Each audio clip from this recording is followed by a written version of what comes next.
Hello all, welcome to law school. आज के इस लेक्चर में हम पढ़ेंगे न्यूसेंस। न्यूसेंस जो आपका लॉ ऑफ टॉर्ट्स में कवर करा गया है, इवन न्यूसेंस आपके आईपीसी में भी कवर करा गया है, उसका सेक्शन 268 के अंडर वो कवर करा जाता है। बट आज हम टॉर्ट्स के अंडर पढ़ेंगे न्यूसेंस, इसके इंट्रोडक्शन, काइंड्स एंड इसके डिफेंसेस।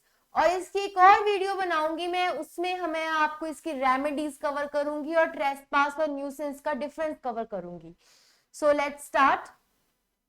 न्यूसेंस आपका देखो कहां से आया है, ये आपके ओल्ड फ्रेंच वर्ड से आया है जिसको न्यूरे बोलते हैं, ठीक है, which means to cause harm और टू हर्ट और टू अनॉय, राइट। फिर जो न्यूसेंस है, जो लैटिन वर्ड था नॉसियर या नॉकियर, जो जैसे भी इसको प्रोनाउंस कर लो लैटिन में, तो उससे ये आपका वर्ड न्यूसेंस आ गया। इसका मतलब क्या होता है? To cause harm, to cause injury, ठीक है।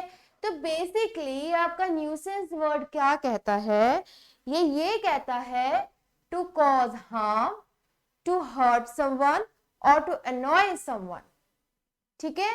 इजी। न्यूसेंस आपको समझ लग गया कि क्या होता है जब कोई ऐसी किसी की इंजरी हो जाए जिससे आप हर्ट हो जाओ या कोई हार्म हो जाए या फिर आप इरिटेट हो जाओ या आप एनॉय हो जाओ, ठीक है। तो यहां से समझो, what are other words for nuisance? annoyance, bother, trouble, inconvenience, vexation, plague, pain, pest, irritation, irritant. So these are the common words which are used for nuisance, right? आप इसके जब एग्जाम्पल्स देखोगे ना, आपको ये और भी अच्छे से क्लियर हो जाएगा कि एग्जैक्टली ये वर्ड कह क्या रहा है। अब ये देखो, see in this picture, this girl is trying to study, ठीक है, पढ़ रही है, जो भी यहाँ अपने वो नोट्स बना रही है जो पिक्चर में हमें दिख रहा है। उसके ऊपर के फ्लोर से म्यूजिक की लाउड नॉइस आ रही, ठीक है, जिससे उसको वो डिस्टरबेंस हो रही है, नॉइस, अनॉयंस क्रिएट हो रहा है, इरिटेशन क्रिएट हो रही है। तो इसको हम क्या बोलेंगे? देखो, इसको हम न्यूसेंस बोलेंगे, राइट। जो आपका न्यूसेंस है वो दो तरह का होता है, public as well as private. Public जहां पे लार्ज अमाउंट में कुछ पब्लिक में कुछ ऐसी अनॉयंस, इरिटेशन, हार्म क्रिएट हो जाए, उसको हम पब्लिक न्यूसेंस का नाम दे देते हैं। जहां पे आपकी ऐसी सेटिंग हो, प्राइवेट सेटिंग में हो, तो उसको हम प्राइवेट न्यूसेंस का नाम दे देते हैं। तो इस पिक्चर में आपको क्या दिख रहा है? यहाँ पे प्राइवेट न्यूसेंस हुआ, ठीक है। मैं आपको थोड़ा ब्रीफ में अभी बता देती हूँ, जब हम इसको अभी आज के इस लेक्चर में डिटेल में समझेंगे आपको और भी अच्छे से क्लियर हो जाएगा। सो न्यूसेंस आपका दो टाइप से है, public as well as private. अब पब्लिक में देखो, पब्लिक न्यूसेंस में क्या कहते हैं, आप क्रिमिनल केस या क्रिमिनल सूट ही फाइल कर सकते हो, क्रिमिनल केस। तो इसमें सेक्शन आपका 268 ऑफ आईपीसी में ये कवर्ड है।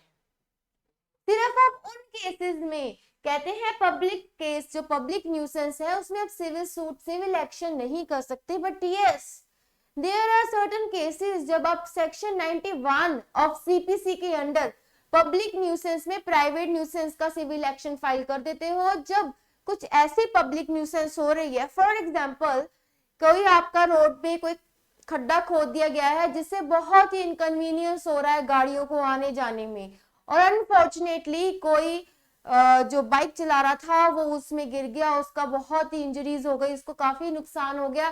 तब हम कह सकते हैं कि उसको स्पेशल डैमेज हो गया है, जिसकी वजह से वो पब्लिक न्यूसेंस में प्राइवेट न्यूसेंस का फायदा ले सकता है। तो वो सिविल एक्शन जो होगा उसका वो रेज कर सकता है और वो पब्लिक में प्राइवेट का फायदा ले सकता है, ठीक है। बट जनरली पब्लिक न्यूसेंस में आपके क्रिमिनल केसेस फाइल होते हैं under section 268 of IPC, it has been covered.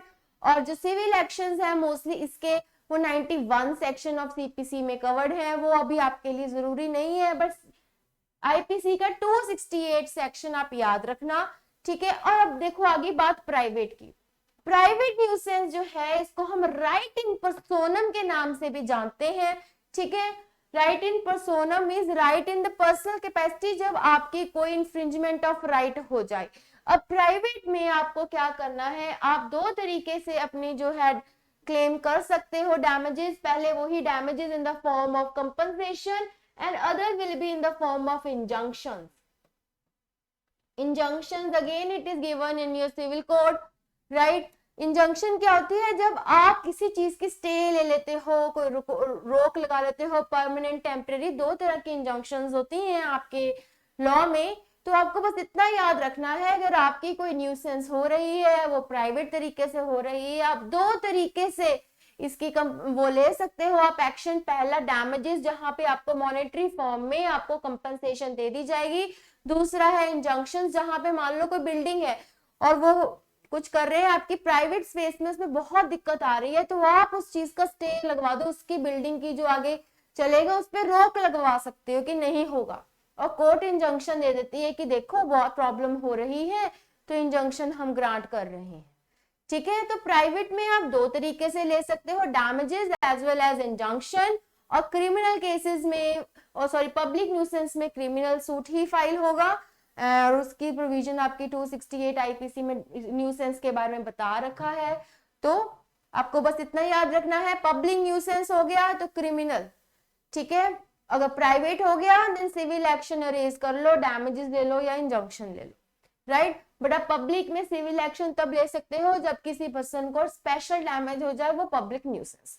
Easy, समझ लग गया इतना। नाउ नेक्स्ट, अब हम फिर से समझते हैं न्यूसेंस क्या है।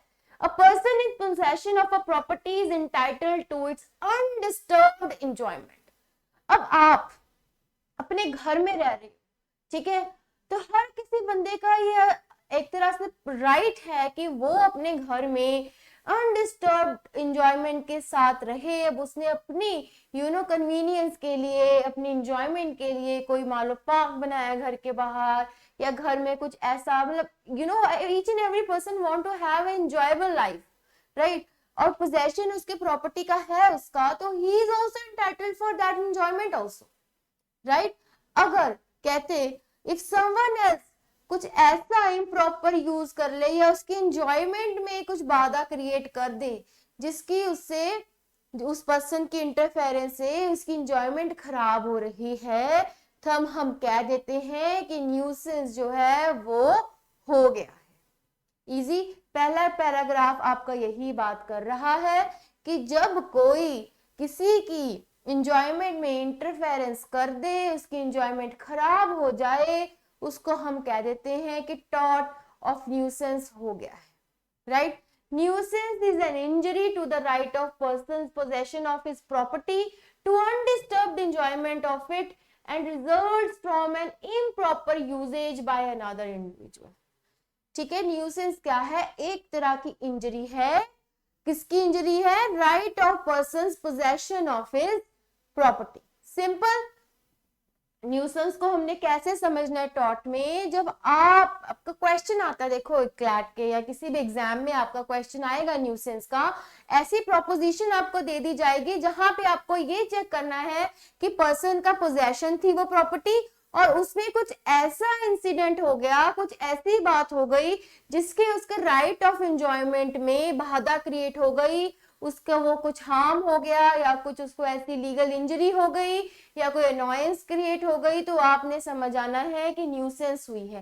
बिकॉज न्यूसेंस आपका बहुत बहुत बहुत बार रिपीटेडली क्वेश्चन आ चुका है क्लैट के एग्जाम में, ठीक है। तो आपको बस यही देखना है, right of a person possession of his property is there, he is having and his enjoyment is being disturbed, ठीक है, एंड इससे आपको समझ आना है उसकी इंजरी हो गई है, ठीक है। तो आपको समझ आना है कि वहां पे उसका न्यूसेंस जो है क्रिएट हो गया है, right. Now what are the different definitions by the various thinkers. हमने ये जूरिस्प्रूडेंस की कुछ डेफिनेशंस ली हैं, बिकॉज आपके एग्जाम में पैराग्राफ आता है तो कहीं ना कहीं से ऐसी डेफिनेशन आ गई, तो आप थोड़ा समझ लेना वो क्या कहने की कोशिश कर रहे हैं। स्टीफन ने क्या बोला है, nuisance is anything done to the hurt or annoyance of the tenements of another or of the lands, one which does not amount to trespass. अब इन्होंने यहाँ पे क्या बात करी है, कहते कुछ ऐसी बात हो जाए जिससे कि बस किसी को हर्ट हो जाए, नॉइज कॉज हो जाए, या कि उसकी प्रॉपर्टी को हो जाए। बट कहते हैं वो ट्रेसपास नहीं होना चाहिए। ट्रेसपास क्या होता है, देखो अभी मैंने आपको वैसे नेक्स्ट वीडियो में समझाऊंगी कि ट्रेसपास और न्यूसेंस में क्या फर्क है। ट्रेसपास क्या है, आपने किसी की प्रॉपर्टी को जब आप पास कर लेते हो, किसी के घर में घुस जाते हो, या किसी की प्रॉपर्टी में बिना पूछे बिना बताए एंटर कर जाते हो, या किसी की प्रॉपर्टी वहां से उठा लेते हो, अगर मूवेबल है तो उससे हम बोल देते हैं ट्रेसपासिंग हो गई, राइट। बट न्यूसेंस में क्या है, आप किसी की एंजॉयमेंट खराब कर रहे हो, एंजॉयमेंट का ट्रेसपास कर रहे हो। फॉर एग्जाम्पल, आपने कुछ साथ में ऐसा बिजनेस शुरू कर दिया जिससे बहुत स्मोक आ रही है या फिर कुछ ऐसी स्मेल आ रही है, ठीक है। मैं आपको अपनी पर्सनल लाइफ का एक एग्जांपल बताती हूँ। हमारे घर के पास जो मार्केट थी, वहां पे किसी ने फिश की शॉप खोल ली थी, और रोज शाम को बहुत बहुत गंदी स्मेल आती थी, जिससे हम सबको बहुत ही ज्यादा इनकन्वीनियंस कॉज हो रही थी। बिकॉज फिश जब कुक होती है उसकी स्मेल बहुत ही ज्यादा गंदी होती है, और हम किसी से भी रेजिडेंट से वो बर्दाश्त नहीं हो रही थी, और हमने कंप्लेंट फाइल करी, ठीक है। और उससे क्या हुआ, वो शॉप बंद हो गई, ठीक है। तो आप ऐसे समझो कि जो न्यूसेंस है उसने ये बोला है कि वो ट्रेसपासिंग नहीं हो रही, बट कुछ ऐसा हो रहा है जिससे आपकी प्रॉपर्टी, जब कोई बंदा कुछ ऐसा कर दे जहां पे आपका नॉइस क्रिएट हो जाए या कुछ हर्ट क्रिएट हो जाए, तो उसको हम बोल देते हैं न्यूसेंस है।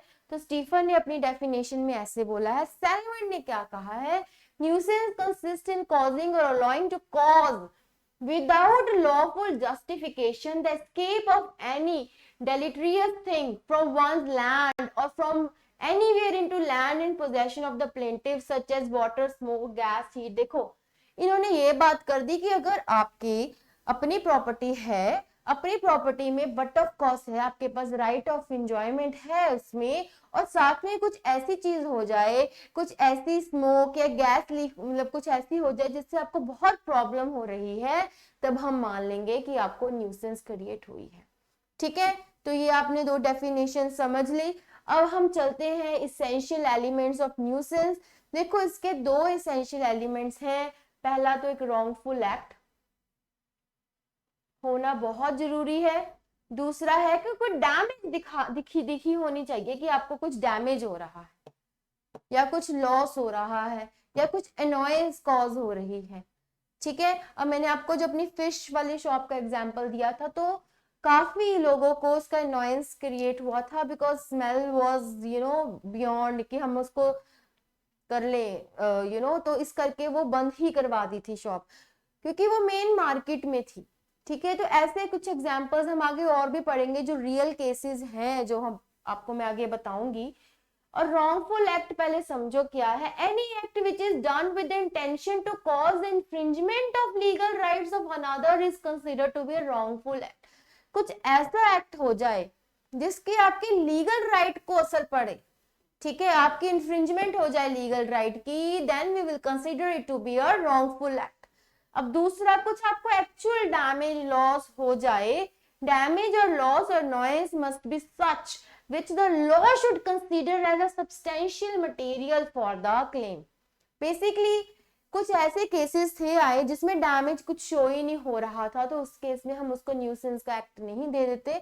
तो ये यही बात कर रहा है, कुछ ऐसा लॉस, कुछ ऐसी डैमेज, कुछ ऐसा नॉइस कॉज हो रहा है दूसरे बंदे को, तभी हम कंसीडर करेंगे कि आपका न्यूसेंस का क्लेम क्लियर है कि नहीं, ठीक है। तो these are the two essentials. Just a picture, this is for the public, यहाँ पे गेम खेल रहे हैं, डे केयर सेंटर है, यहाँ बच्चे अपना आपस में लगे हुए हैं, यहाँ पे एनिमल शेल्टर है, तो बहुत नॉइज क्रिएट हो रही है, तो हम कह देंगे कि इसका। अब देखो यहाँ पे अगर और भी घर होते तो हम इसको पब्लिक ले लेते, अब ये अकेला है तो वो ये प्राइवेट न्यूसेंस का भी क्लेम ले सकता है, ठीक है। नाउ अब हम पढ़ते हैं न्यूसेंस की टाइप। पहली है पब्लिक न्यूसेंस। कहते हैं the Indian penal code define nuisance as an act, कहां पे दिया है, 268 section of IPC, which causes any common injury danger or annoyance to the people in general, देखो people in general who dwell or occupy the property in the vicinity or which must necessarily cause injury, obstruction, danger or annoyance to the people who may have occasion to use any public right. तो ये तो आपकी IPC बता रही है public nuisance के बारे में, कुछ ऐसा एक्ट हो जाए जो आपके कुछ पब्लिक इन जनरल को, पीपल इन जनरल को कोई डेंजर, अनॉयंस, इंजरी, हार्म कुछ कॉज कर दे, ठीक है, जहां पे वो अपनी प्रॉपर्टी को यूज कर रहे हैं वहां पे कुछ प्रॉब्लम हो जाए, ठीक है, तब हम कह देते हैं पब्लिक न्यूसेंस हो गया है, क्योंकि उनके पास वो सेस थी और वो जब, अब देखो रोड का एग्जांपल ले लो, रोड में खड्डा खोद दिया है क्योंकि कह लो फ्लाईओवर बनना था, बहुत न्यूसेंस क्रिएट हो रहा है, कैसे इनकन्वीनियंस हो रही है आने जाने में, तब हम कह देंगे कि पब्लिक न्यूसेंस हो रहा है, ठीक है। Public nuisance affects the society and the people living in it at large or some considerable portion of the society and it affects a right which the members of the society might enjoy over the property। देखो इसको ध्यान से देखो, अब अगर आपके exam में question आ जाता है वहां पे वो ऐसे ही पैराग्राफ दे देंगे, वहां आपको खुद ही समझना पड़ेगा कि यहाँ पे इस चीज की बात हो रही है, तो क्या आपके की पॉइंटर्स हैं जहां पे आपको पता चले people in general, people at living it at large, तो ये बातें हो गई, तो आपको वहीं के वहीं समझना कि यहाँ पे जो आपका पैराग्राफ है इस पॉइंट में पब्लिक न्यूसेंस की बात कर रहा है, यहाँ पे एक जनरल इंडिविजुअल आगे पढ़ेंगे वहां पे आप समझ आना वहां पे प्राइवेट न्यूसेंस की बात हो रही है। Easy. Now the acts which seriously affects और interferes with the health, safety, comfort of the general public is a public nuisance, ठीक है। तो यहाँ पे इजी समझो कहाँ न्यूसेंस, अब आपको पता चल गया ना न्यूसेंस क्या है, जहां पे न्यूसेंस पीपल इन लार्ज के साथ हो रहा है या फिर पब्लिक एट लार्ज के साथ हो रहा है, वहां वहीं के वहीं समझ आना आईपीसी है और पब्लिक न्यूसेंस लग गया है, राइट। अब instances where a individual may have private right of action in respect of to a public nuisance, इसमें देखो इजी तरीके समझो, पब्लिक न्यूसेंस है बट यहाँ कहाँ है, वहां पे आप ये शो कर दो कि किसी को पर्सनल इंजरी हो गई है, ठीक है, और वो बहुत ज्यादा हो गई है as created to the public in general, वही एग्जांपल खड्डे वाला, गाड़ी जा रही थी, इनकन्वीनियंस हो रहा था, कोई बाइक पे गया, वो उसमें गिर गया और उसकी बहुत इंजरीज हो गई, पर्सनल इंजरीज आपने शो कर देनी है, वो दिखा देनी है कि हायर डिग्री में हुई है, वहीं के वहीं आपका पब्लिक न्यूसेंस को प्राइवेट में कन्वर्ट हो जाता है, ठीक है। He must show the existence of any personal injury which is of a higher degree than the rest of the public. Such an injury has to be direct and not just a consequential injury. ठीक है, it is has to be direct होनी चाहिए, consequences में नहीं होनी चाहिए. The injury must be shown to have a huge effect. देखो इसके एग्जाम्पल जब आप केस लॉस देखोगे ना, इससे आपको और भी अच्छे से समझ लग जाएगा। पहले तो हमने carrying on trade which causes offensive smells, तो ये तो मॉल्टन board versus health versus मॉल्टन manicure का मैन्योर कंपनी का केस है, जहां पे कुछ ऐसा ट्रेड हो रहा था जहां पे बहुत ही ऑफेंसिव स्मेल्स लीक हो रही थी, तो वो पब्लिक एट लार्ज को अफेक्ट कर रही थी, तो यहाँ पब्लिक न्यूसेंस हो गया।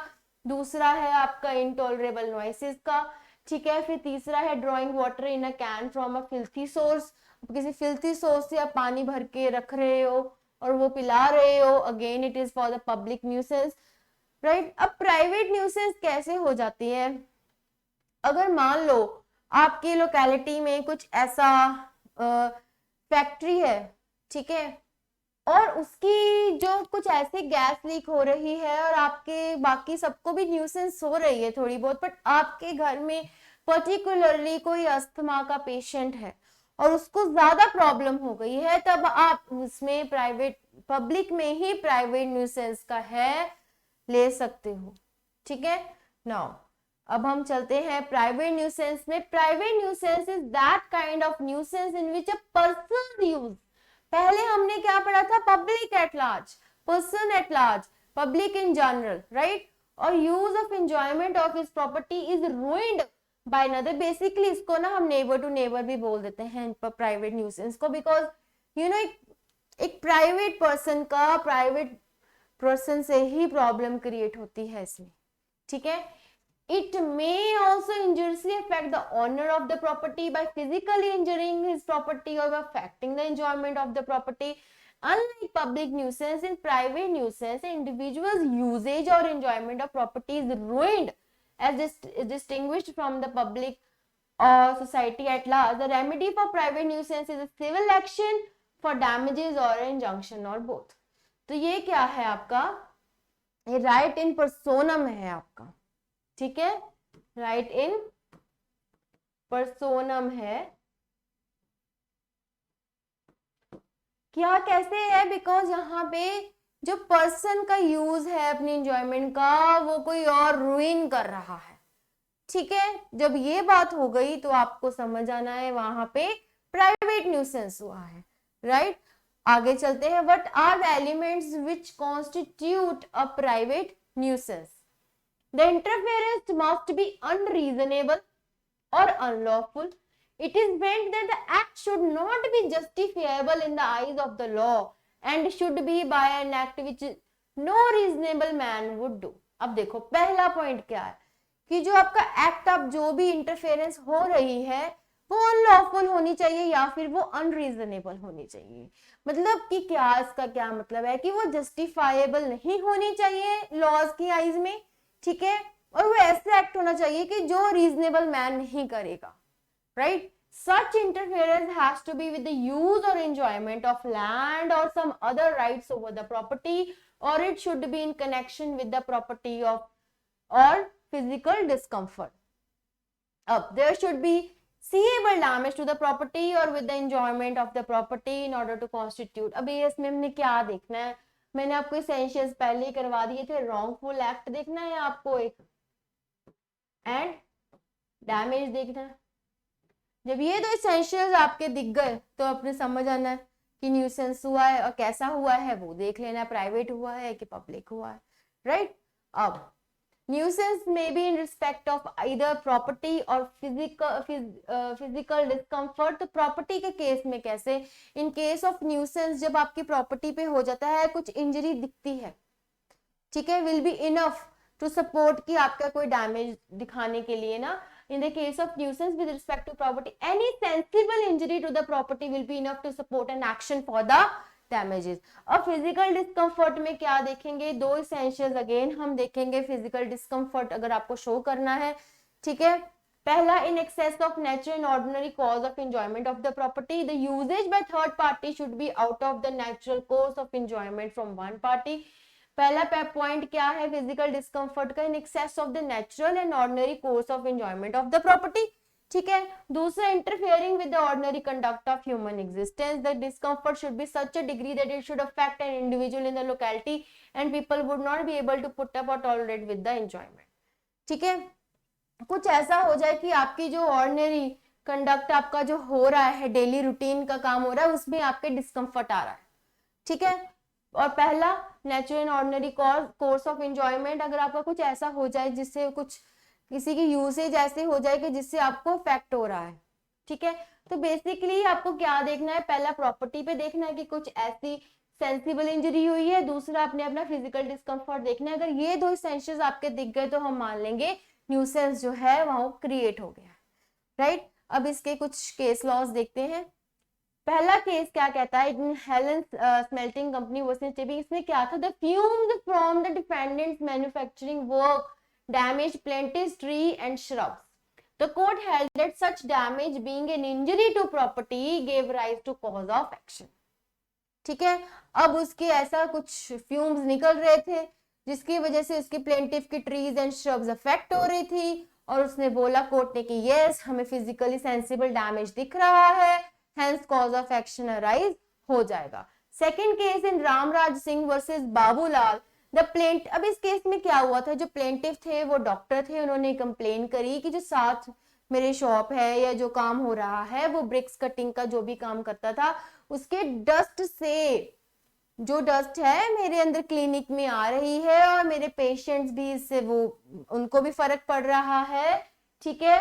and causing discomfort and inconvenience to the plaintiff and his patients. तो इस केस में कोर्ट ने बोला था कि ठीक है, अगर वो ऐसे काम कर रहा है, डस्ट क्रिएट हो रही है डिफेंडेंट की ब्रिक पाउडरिंग मिल से, तो हम क्या करेंगे, आप एक कॉज ऑफ एक्शन यहाँ पे अराइज आप कर सकते हो। तो पहले केस में हमने कौन सी बात करी, हमने यहाँ प्रॉपर्टी की बात करी थी, एंड सेकंड केस में हमने क्या यहाँ पे बात करी है, हमने यहाँ पे डिस्कम्फर्ट की बात करी है, राइट। अंडरस्टैंड हो गया, डिस्कम्फर्ट आपको भी समझ लग गया कैसे, अब उसकी जो ब्रिक से जो धुआं या जो भी आ रहा था, उसकी जो उसके पेशेंट्स को भी फर्क पड़ रहा था, उसके अंदर कंसल्टेशन रूम में उसके फ्यूम्स वो जो भी थे आ रहे थे, तो उसने बोला कि मुझे बहुत न्यूसेंस क्रिएट हो रहा है, डिस्कम्फर्ट हो रहा है, ना कि मुझे, मेरे पेशेंट्स को भी हो रहा है। और कोर्ट ने कहा ठीक है, आप इस केस में आप कॉज ऑफ एक्शन जो है अराइज कर सकते हो, राइट। अब हम चलते हैं न्यूसेंस के डिफेंसेस पे। वैसे इस पे जनरल डिफेंसेस तो जो हमने पढ़े हैं वो तो लगने ही लगने हैं, उसके अलावा देखो कौन से आपके डिफेंसेस लगेंगे। पहला प्रिस्क्रिप्शन का। प्रिस्क्रिप्शन क्या होती है, बेसिकली जब आप कुछ ऐसी चीज कर रहे हो सालों सालों से, सालों सालों का यहाँ पे डिफाइंड है 20 ईयर्स से, तब दूसरा पर्सन आके उस चीज का कॉज ऑफ एक्शन नहीं अराइज कर सकता, ठीक है ना। तो प्रिस्क्रिप्शन क्या है, is the title acquired by use and time which is allowed by the law, a person claims any property because his ancestors have had the possession of the property by law. यहाँ पे तो हमने prescription को define कर दिया। Basically आपका ईजमेंट्री right बन जाता है। ईजमेंट्री राइट क्या होता है, अब मान लो कोई आप किसी अपने घर के जाने के लिए गली बनाई हुई है, और वो बाद में कोई बंदा के कहता है कि तो मैंने वो देखा, इसकी वो देखी, रजिस्ट्री देखी, या जो भी कह लो सब देखा मैंने, उसमें मुझे पता चला ये तो मेरी प्रॉपर्टी है। बट 20 साल से आप उसको यूज कर रहे हो अपने घर के रास्ते की तरह। जब आप किसी चीज को 20 साल से ज्यादा तक यूज कर रहे हो, वो आपका इजमेंट्री राइट बन जाता है, ठीक है ना। और इसका आपको कहाँ पे दिया हुआ है, सेक्शन 26 ऑफ लिमिटेशन एक्ट और 15 सेक्शन ऑफ ईजमेंट एक्ट के तहत आपको ये बात बोली गई है, ठीक है। तो प्रिस्क्रिप्शन कहते क्या है, is a special kind of defence as if nuisance has been peacefully and openly been going on without any kind of interruption, then the defence of prescription is available to the party, ठीक है। अब आप सालों सालों से वो चीज सह रहे हो, तब तो आपने कुछ बोला नहीं, 20 से ज्यादा साल हो गए, अभी आप एकदम से बोल रहे हो, तो कोर्ट कहता है वो इजमेंट्री राइट बन जाता है आपका। 26 सेक्टर जो सब सेक्शन है लिमिटेशन एक्ट का और 15 सेक्शन ईजमेंट एक्ट का ये बात बोलता है, ठीक है। ये आपका वैसे जुडिशरी पॉइंट ऑफ व्यू के लिए बहुत इंपॉर्टेंट है, इस पे क्वेश्चंस आते हैं, ठीक है, इजमेंट्री राइट पे।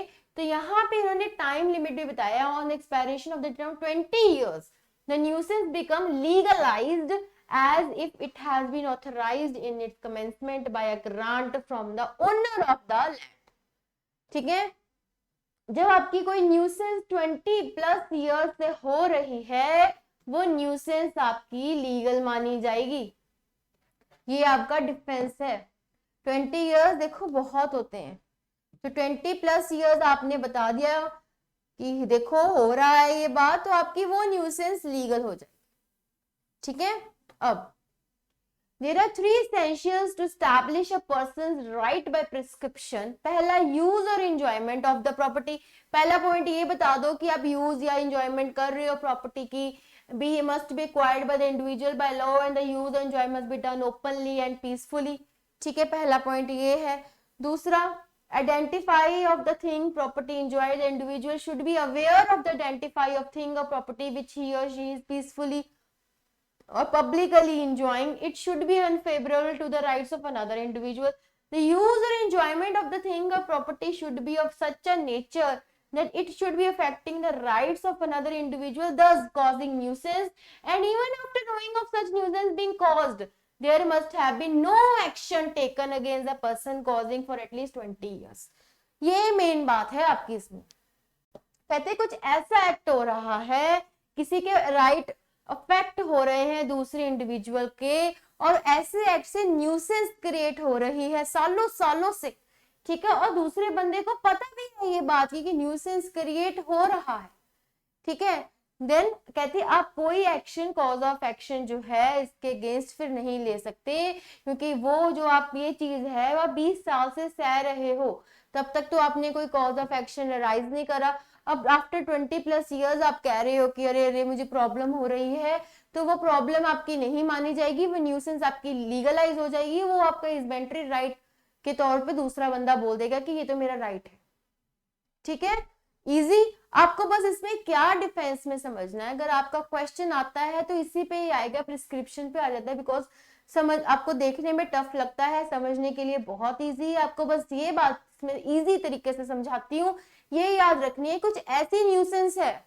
जो 20 साल से चलती आ रही है, 20+ ईयर्स से, और कोई कॉज ऑफ एक्शन उसके अगेंस्ट कभी अरेज नहीं करा हुआ, दूसरे पर्सन को पता भी है ये न्यूसेंस क्रिएट हो रही है, but no cause of action has been arised ever, तो इस केस में आपकी न्यूसेंस जो है वो लीगलाइज हो जाएगी और उस पर्सन को डिफेंस मिल जाएगा, ठीक है, कोई कंपेंसेशन, कुछ डैमेजेस फिर उसको देने की जरूरत नहीं पड़ेगी, दैट पर्सन विल शो कि 20+ ईयर से चल रहा है, and this nuisance is now my prescription, it has been legalized, right? Now case laws देखो इसके, it was held that a prescriptive right to the exercise of noisome trade on particular spot may be established by showing 20 years user by the of defendant। कोई ऐसा आपके साथ में trade हो रहा है, आप देखो मैंने जो आपको फिश वाला एग्जांपल दिया था, उस केस में वो हम कोई साथ बोलते ही नहीं, हम लोकेलिटी वाले, ठीक है, तो वो 20 साल हो जाते अगर उसको चलते को, तो वो उसका राइट बन जाना था, बिकॉज न्यूसेंस क्रिएट हो रही थी, कॉज ऑफ एक्शन कोई लिया नहीं गया,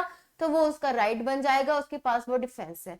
तो ऐसा ही सेम केस है, कोई नॉइसम ट्रेड हो रही है, ठीक है, एक पर्टिकुलर स्पॉट पे, फॉर एग्जाम्पल अब मार्केट में कुछ शॉप्स होती है जो ची ची ची ऐसे कुछ आवाज आती है, न्यूसेंस क्रिएट होती है, बट वो अगर इतने सालों सालों से काम कर रहे हैं तो उनके पास वो डिफेंस है कि पहले तो आपने हमें रोका नहीं, अभी अभी 20 साल से हम ये काम कर रहे हैं, अब हम इसको नहीं छोड़ सकते, ठीक है, तो यही बात यहाँ पे समझाई हुई है। नेक्स्ट केस देखो, A had used a certain heavy machinery for his business for more than 20 years, B A physician, labour, constructor, ये बहुत ही एग्जांपल आपका इंपॉर्टेंट है, क्योंकि इसमें आप एक नई चीज समझोगे, be a physician, neighbor, constructed a consulting room adjoining A's house only shortly before the present action, then found himself seriously inconvenienced caused by noise of A's machinery।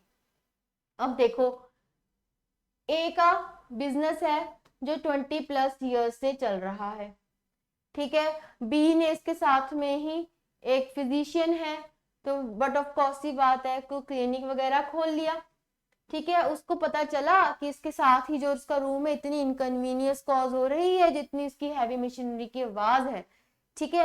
अब देखो इस केस में आपका ये जो प्रिस्क्रिप्शन वाला डिफेंस है ना, वो ये बात कर रहा है कि 20+ ईयर से आप न्यूसेंस सह रहे हो, आपको पता है कि वो न्यूसेंस है और आपने 20+ ईयर्स में कोई कॉज ऑफ एक्शन राइज नहीं करा, बट इस केस में आप समझो यहाँ पे उसको बिजनेस खोले को 20+ ईयर्स नो डाउट हो गए हैं, बट इसके बी के साथ जो न्यूसेंस हो रहा है उसको 20+ ईयर्स नहीं हुए हैं, क्योंकि उसने तो अभी जस्ट ये खोला ही है, ठीक है, इजी। अब आपको इजी एग्जांपल बता देती हूँ, उसने 2020 में ये अपना बिजनेस खोला और इसने तो 1970 से यहाँ पे शॉप डाली हुई है, 30 ईयर्स हो गए, ठीक है, 2020 में ये अब आया तो इसके साथ जो न्यूसेंस है उसके तो कुछ मंथ्स ही हुए हैं ना, 2020 में इसने शॉप जो है अपना क्लिनिक जो है वो खोला है, उसको जो न्यूसेंस क्रिएट हो रहा है उसको तो कुछ पीरियड ऑफ टाइम ही हुआ है ना, ठीक है। अब देखते हैं, it was B brought action against A for abatement of the nuisance, it was held that B must succeed, A cannot plead prescription since time runs not from the date when the cause of the nuisance began, but from the day when the nuisance began। कहते हमने ये नहीं देखना कि वो 20+ year से सबको nuisance कर रहा है, हम ये देखेंगे जिसको न्यूसेंस हो रही है उसको कितना टाइम हुआ है। अगर तो बी को भी खोले को 20+ ईयर्स हो जाते और 20+ ईयर्स से इसका न्यूसेंस अगर वो सह रहा था, जैसे इस केस में हुआ था, तब हमने कहना था कि इसके पास कोई कॉज ऑफ एक्शन नहीं है। बट ये आया ही 2020 में है, उसको 2020 में ही इसके साथ न्यूसेंस क्रिएट हो रही है, तब ये कॉज ऑफ एक्शन जो है अराइज कर सकता है। Right, now next is statutory authority, this is the last defence. So आप समझो इसको, इसमें क्या है, अब आपके स्टैट्यूट ने कुछ बोल दिया, ठीक है, आपको कोई डिफेंस मिल जाता है जब आप स्टैट्यूट ने ही कुछ ऐसी अथॉरिटी असाइन कर दी। हमने जो अपना जनरल डिफेंसेस इन टॉर्ट्स है उसमें भी ये स्टैट्यूटरी अथॉरिटी का पढ़ा था, उसमें हमने वो ट्रेन वाला एग्जांपल करा था कि जो आई गेस यहाँ मैंने कवर करा, the defendants were authority bye statute to locomotive engines in the railway where held not liable for fire cause. अब इसमें देखो, कहते जो आपकी प्रोविजन स्टैट्यूट में दी हुई है, ठीक है, आप अगर कोई काम उस स्टैट्यूट की प्रोविजन के अकॉर्डिंग ही कर रहे हो तब आप डिफेंस ले सकते हो। बट जब आप कुछ स्टैट्यूट की उसके अकॉर्डिंग काम नहीं कर रहे, ठीक है, तब आपको कोई डिफेंस उसमें नहीं मिलेगा। जैसे इस केस में क्या हुआ था, रेलवेज ने पता था कि उन्होंने सब कुछ ध्यान से प्रिकॉशन लेके करा था, बट फायर कॉज हो गई थी जिसके साथ में कुछ घरों में प्रॉब्लम हो गई थी, बट उनको डिफेंस मिल गया था रेलवे इंजन्स को, क्योंकि उन्होंने बोला कि हमने सब काम बड़े ध्यान से स्टैट्यूट ने जैसे जैसे प्रोविजंस दी थी उसके अकॉर्डिंग करा था, बट फायर कॉज हो गई है तो इसमें कोई गलती नहीं है, नेग्लिजेंस से स्टैट्यूटरी अथॉरिटी का दोनों का लग गया था, ठीक है। तो ये आपका स्टैट्यूटरी अथॉरिटी कहता है defendants activities authorised by statute then will likely constitute a valid defence. This is based on the fact that statutes are creation of parliament and the judiciary. It will explicitly note that activity covered by them cannot give rise to a claim in nuisance. Right? However, an authorized activity which is undertaken is an unreasonable manner can still give rise to claim. अगर कहते हैं कुछ ऐसी authorized activity हो गई है जो कि unreasonable है, अनरीजनेबल क्या है, विच कांट बी जस्टिफाइबल, तब इस केस में आप इसका डिफेंस नहीं ले सकते। उसका एग्जांपल आपका ये वाला केस लॉ है, the wheeler versus J Saunders limited, the defendant build a pig house with planning permission. The claimant brought a case in private nuisance on the basis that smells and noise coming from the pig house disturbed the guest house he had built close by. Nevertheless, the claim for nuisance succeeded since the activity of the pig house was held to be unreasonable. But कुछ ऐसी activity हो रही है जो कि unreasonable है, तब आपको इसका डिफेंस नहीं मिलेगा। बट यस, कुछ ऐसी एक्टिविटी है जो ऑथराइज्ड है, रीजनेबल है, तब आपको इसका कंप्लीट डिफेंस मिल जाएगा। डिफेंस क्या होता है बेसिकली, जब आप किसी रॉन्ग से बच जाते हो। हम किसका रॉन्ग पढ़ रहे हैं, हम न्यूसेंस का रॉन्ग पढ़ रहे हैं, ठीक है। हमने न्यूसेंस का पढ़ा कि उसमें आपका जो सिविल केस है टॉर्ट्स में क्या होगा, आप कंपनसेशन ले सकते हो या इंजंक्शन ले सकते हो। जो आपका डिफेंडेंट है, डिफेंडेंट क्या होता है, प्लेंटिफ आप हो, आपके साथ बहुत न्यूसेंस हो रहा है, आप जो कर रहा है उसके अगेंस्ट सूट फाइल करा, वो डिफेंडेंट हो जाता है। तो प्लेंटिफ आप हो तो आपने उसे कंपनसेशन या इंजंक्शन के लिए सूट फाइल करा, तो दूसरे पर्सन डिफेंडेंट के पास क्या डिफेंस है, वो कैसे उस केस से बच सकता है, ये दिखा दे कि हाँ ये प्रिस्क्रिप्शन थी, 20 साल से ये हो रहा है, और दूसरा अगर उसके पास वो स्टैट्यूटरी अथॉरिटी है, ठीक है। तो आप इन केसेस में न्यूसेंस के अगेंस्ट जो है अपना डिफेंस ले सकते हो। ये मैंने आपको पहले करा दिया है, वो had authority bye statute to locomotive engines on the railways where held not liable for fire caused by the escape of sparks. Easy. So that's all in today's lecture. आज हमने न्यूसेंस की समझा कि वो क्या कहता है, दूसरा हमने इसकी काइंड्स पढ़ी, इसेंशियल्स पढ़े और डिफेंसेस पढ़े। अब इसकी रह गई है रेमेडीज और इसका डिस्टिंग्विशमेंट विद ट्रेसपास, वो मैं नेक्स्ट लेक्चर में आपको कवर करवाऊंगी। So that's all in today's lecture. Thank you so very much.